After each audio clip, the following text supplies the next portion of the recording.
बृहस्पतिवार गुरुवार व्रत कथा। बृहस्पति या गुरु को बुद्धि और शिक्षा का देवता माना जाता है। गुरुवार को बृहस्पति देव की पूजा करने से धन, विद्या, पुत्र व अन्य मनोवांछित फल की प्राप्ति होती है। गुरुवार को भगवान बृहस्पति की पूजा का विधान है। इस पूजा से परिवार में सुख शांति रहती है। जल्द विवाह के लिए भी गुरुवार का व्रत किया जाता है। गुरुवार व्रत की विधि। गुरुवार की पूजा विधि विधान के अनुसार की जानी चाहिए। व्रत वाले दिन सुबह उठकर बृहस्पति देव का पूजन करना चाहिए। बृहस्पति देव का पूजन पीली वस्तुएं, पीले फूल, चने की दाल, मुनक्का, पीली मिठाई, पीले चावल और हल्दी चढ़ाकर किया जाता है। इस व्रत में केले के पेड़ की का पूजा की जाती है। कथा और पूजन के समय मन, कर्म और वचन से शुद्ध होकर मनोकामना पूर्ति के लिए बृहस्पति देव से प्रार्थना करनी चाहिए। बृहस्पतिवार व्रत कथा। प्राचीन समय की बात है। एक नगर में एक बड़ा व्यापारी रहता था। वो जहाजों में माल लदवाकर दूसरे देशों में भेजा करता था। वो जिस प्रकार अधिक धन कमाता था उसी प्रकार जी खोलकर दान भी करता था, परंतु उसकी पत्नी अत्यंत कंजूस थी। वो किसी को एक दमड़ी भी नहीं देने देती थी। एक बार सेठ जब दूसरे देश व्यापार करने गया तो पीछे से बृहस्पति देव ने साधु वेश में उसकी पत्नी से भिक्षा मांगी।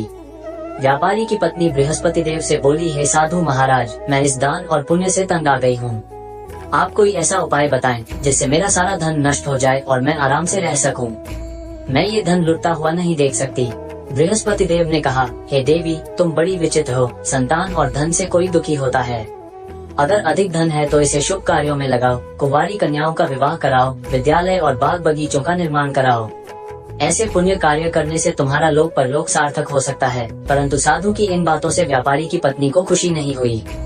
उसने कहा, मुझे ऐसे धन की आवश्यकता नहीं है जिसे मैं दान दूं। तब बृहस्पति देव बोले, यदि तुम्हारी ऐसी इच्छा है तो तुम एक उपाय करना। 7 बृहस्पतिवार घर को गोबर से लीपना, अपने केशों को पीली मिट्टी से धोना, केशों को धोते समय स्नान करना, व्यापारी से हजामत बनाने को कहना, भोजन में मांस मदिरा खाना, कपड़े अपने घर धोना। ऐसा करने से तुम्हारा सारा धन नष्ट हो जाएगा। इतना कहकर बृहस्पति देव अंतर्ध्यान हो गए। व्यापारी की पत्नी ने बृहस्पति देव के कहे अनुसार 7 बृहस्पतिवार वैसा ही करने का निश्चय किया। केवल 3 बृहस्पतिवार बीते थे कि उसी समस्त धन संपत्ति नष्ट हो गई और वह परलोक से धार गई। जब व्यापारी वापस आया तो उसने देखा कि उसका सब कुछ नष्ट हो चुका है। उस व्यापारी ने अपनी पुत्री को सांत्वना दी और दूसरे नगर में जाकर बस गया। वहाँ वह जंगल से लकड़ी काट कर लाता और शहर में बेचता। इस तरह वह अपना जीवन व्यतीत करने लगा। एक दिन उसकी पुत्री ने दही खाने की इच्छा प्रकट की, लेकिन व्यापारी के पास दही खरीदने के पैसे नहीं थे। वह अपनी पुत्री को आश्वासन देकर जंगल में लकड़ी काटने चला गया। वहाँ एक वृक्ष के नीचे बैठ अपनी पूर्व दशा पर विचार कर रोने लगा। उस दिन बृहस्पतिवार था। तभी वहाँ बृहस्पति देव साधु के रूप में सेठ के पास आए और बोले, हे मनुष्य, तू इस जंगल में किस चिंता में बैठा है? तब व्यापारी बोला, हे महाराज, आप सब कुछ जानते हैं। इतना कहकर व्यापारी अपनी कहानी सुनाकर रो पड़ा। बृहस्पति देव बोले, देखो बेटा, तुम्हारी पत्नी ने बृहस्पति देव का अपमान किया था, इसी कारण तुम्हारा ये हाल हुआ है। लेकिन अब तुम किसी प्रकार की चिंता मत करो। तुम गुरुवार के दिन बृहस्पति देव का पाठ करो।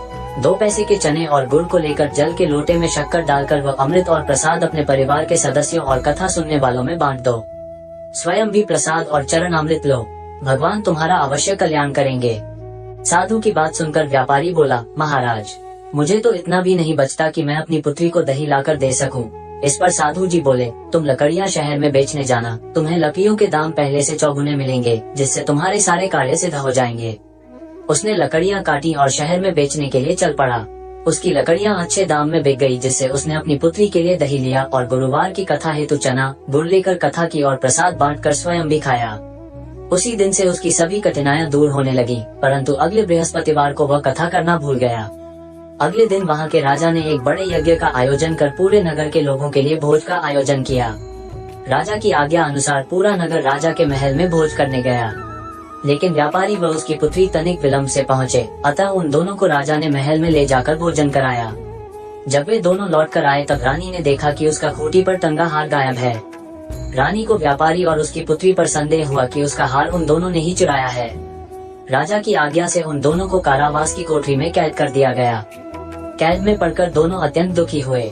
वहाँ उन्होंने बृहस्पति देवता का स्मरण किया। बृहस्पति देव ने प्रकट होकर व्यापारी को उसकी भूल का आभास कराया और उन्हें सलाह दी कि गुरुवार के दिन कैद खाने के दरवाजे पर तुम्हें 2 पैसे मिलेंगे, उनसे तुम चने और मुनक्का मंगवाकर विधि पूर्वक बृहस्पति देवता का पूजन करना। तुम्हारे सब दुख दूर हो जाएंगे। बृहस्पतिवार को कैद खाने के द्वार पर उन्हें 2 पैसे मिले। बाहर सड़क पर एक स्त्री जा रही थी। व्यापारी ने उसे बुलाकर गुड़ और चने लाने को कहा। इस पर वह स्त्री बोली, मैं अपनी बहू के लिए गहने लेने जा रही हूँ, मेरे पास समय नहीं है। इतना कहकर वह चली गई। थोड़ी देर बाद वहाँ से एक और स्त्री निकली। व्यापारी ने उसे बुलाकर कहा कि हे बहन, मुझे बृहस्पतिवार की कथा करनी है, तुम मुझे 2 पैसे का गुड़ चना ला दो। बृहस्पति देव का नाम सुनकर वो स्त्री बोली, भाई मैं तुम्हें अभी गुड़ चना ला कर देती हूँ। मेरा इकलौता पुत्र मर गया है, मैं उसके लिए कफन लेने जा रही थी, लेकिन मैं पहले तुम्हारा काम करूंगी, उसके बाद अपने पुत्र के लिए कफन लाऊंगी। वो स्त्री बाजार से व्यापारी के लिए गुड़ चना ले आई और स्वयं भी बृहस्पति देव की कथा सुनी। कथा के समाप्त होने पर वो स्त्री कफन लेकर अपने घर गई। घर पर लोग उसके पुत्र की लाश को राम नाम सत्य है कहते हुए शमशान ले जाने की तैयारी कर रहे थे। स्त्री बोली, मुझे अपने लड़के का मुख देख लेने दो। अपने पुत्र का मुख देखकर उस स्त्री ने उसके मुंह में प्रसाद और चरणामृत डाला। प्रसाद और चरणामृत के प्रभाव से वो पुनः जीवित हो गया। पहली स्त्री जिसने बृहस्पति देव का निरादर किया था, वह जब अपने पुत्र के विवाह हेतु पुत्रवधू के लिए गहने लेकर लौटी और जैसे ही उसका पुत्र घोड़ी पर बैठकर निकला, वैसे ही घोड़ी ने ऐसी उछाल मारी कि वह घोड़ी से गिरकर मर गया। ये देख स्त्री रो रोकर बृहस्पति देव से क्षमा याचना करने लगी। उस स्त्री की याचना से बृहस्पति देव साधु वेश में वहां पहुंचकर कहने लगे, देवी तुम्हें अधिक विलाप करने की आवश्यकता नहीं है, ये बृहस्पति देव का अनादर करने के कारण हुआ है। तुम वापस जाकर मेरे भक्त से क्षमा मांगकर कथा सुनो, तभी तुम्हारी मनोकामना पूर्ण होगी। जेल में जाकर उस स्त्री ने व्यापारी से माफी मांगी और कथा सुनी। कथा के उपरांत वह प्रसाद और चरणामृत लेकर अपने घर वापस गई।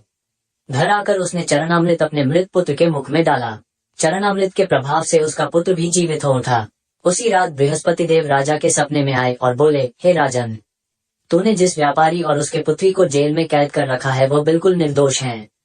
तुम्हारी रानी का हार वहीं खूंटी पर टंगा है। दिन निकला तो राजा रानी ने हार खूंटी पर लटका हुआ देखा। राजा ने उस व्यापारी और उसकी पुत्री को रिहा कर दिया और उन्हें आधा राज्य देकर उसकी पुत्री का विवाह उच्च कुल में करवा कर दहेज में हीरे जवाहरात दिए।